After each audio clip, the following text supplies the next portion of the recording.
Olá, seja bem-vindo em nosso devocional e hoje quero compartilhar uma palavra poderosa no teu coração, Livro de Esther, capítulo de número 3. Amém? Livro de Esther, capítulo de número 3, a partir do versículo de número 7. No primeiro mês, que é o mês de Nissan, no ano do 10º do rei Assuero, se lançou o Pur, isto é, sortes perante Ramã, dia a dia, mês a mês, até o do 10º, que é o mês de Adar. Então disse Ramã ao rei Assuero: existe espalhado, disperso entre os povos em todas as províncias do teu reino, um povo cujas leis são diferentes das leis de todos os povos, e que não cumpre as do rei, pelo que não convém o rei tolerá-lo.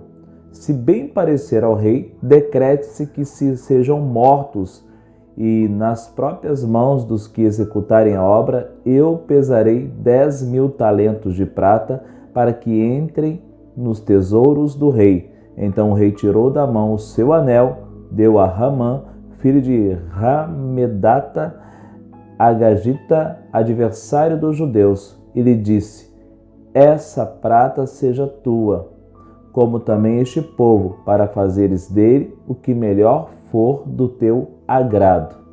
Amém?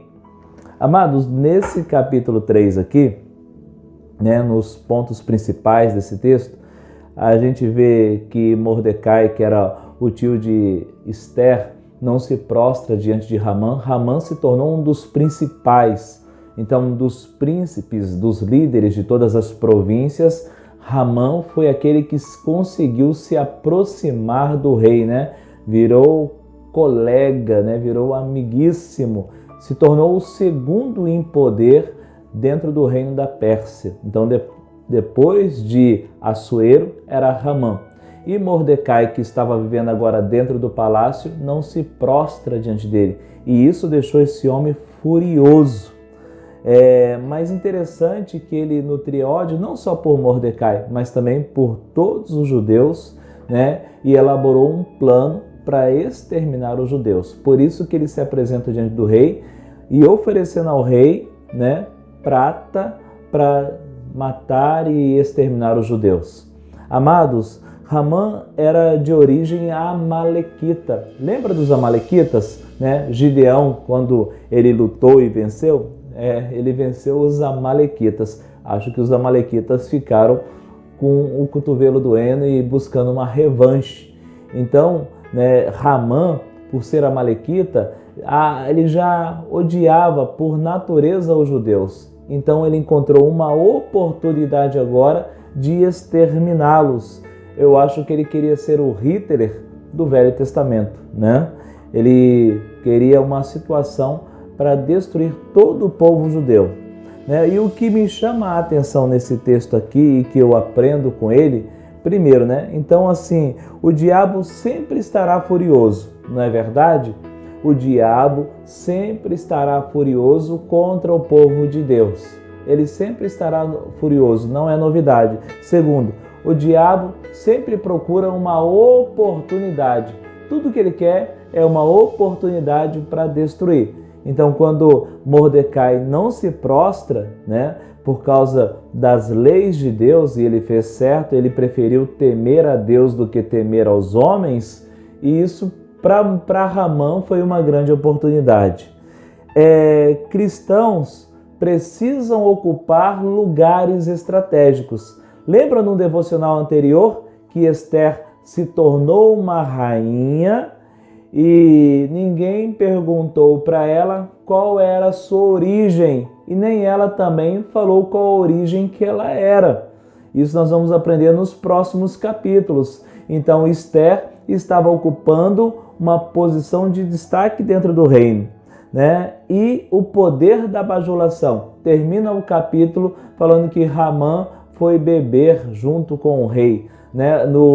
O livro do historiador Flávio Joséfo fala que depois eles foram para os banquetes. Então era aquele cara que conseguiu chegar próximo do rei por causa de bajulação, Estava ali justamente com segundas e terceiras intenções.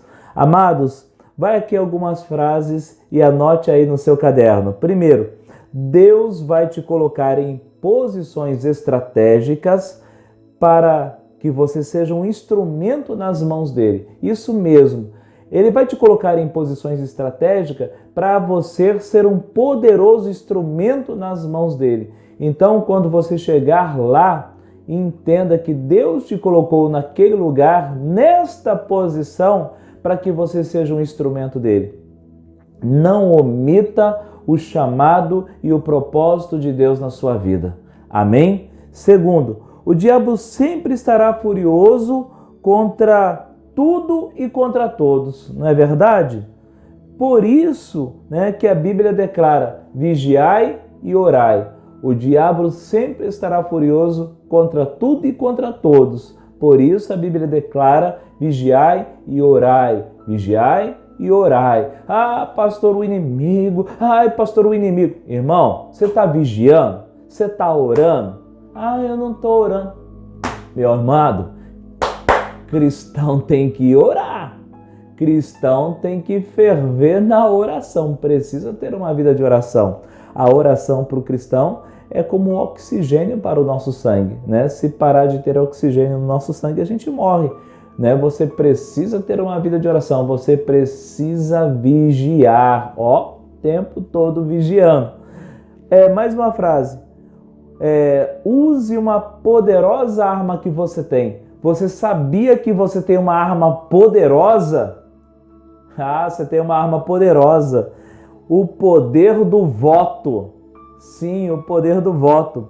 Então, nessas eleições municipais, eleja homens e mulheres que tenham temor e tremor de Deus e que defendam a família. Coloque esses homens e mulheres em posição estratégica. Amém? Mais uma frase. Amados, eu não fico preocupado se o diabo está furioso comigo. Olha, pastor, o diabo está furioso com você. Eu não fico preocupado. Na verdade, eu fico preocupado se alguém chegar perto de mim e falar assim: olha, é isso que te digo, servo. O diabo está feliz com você. Olha, se você soubesse a felicidade do diabo. Ah, rapaz, eu ia ficar bastante preocupado, hein? Peraí, por que o diabo está feliz comigo? Então, amados, não é novidade que o diabo está furioso conosco, E para terminar, homens e mulheres de Deus serão odiados pelo mundo. E isto não é uma novidade. Homens e mulheres de Deus serão odiados pelo mundo, e isso não é novidade. A gente vê nesse texto, que o povo de Deus foi o povo que ele elegeu para si. Propriedade de Deus. Então esse povo despertava o ódio de outras nações. Nós vemos aqui uma conspiração para tentar destruir esse povo. Então o diabo sempre está tentando armar ciladas e situações contra o povo de Deus. Mas o nosso Deus é maior e sempre Ele nos dá livramento. Amém? E eu tenho certeza que Deus vai te colocar em lugares estratégicos para que você seja uma poderosa ferramenta nas mãos dele. Que Deus te abençoe no nome de Jesus.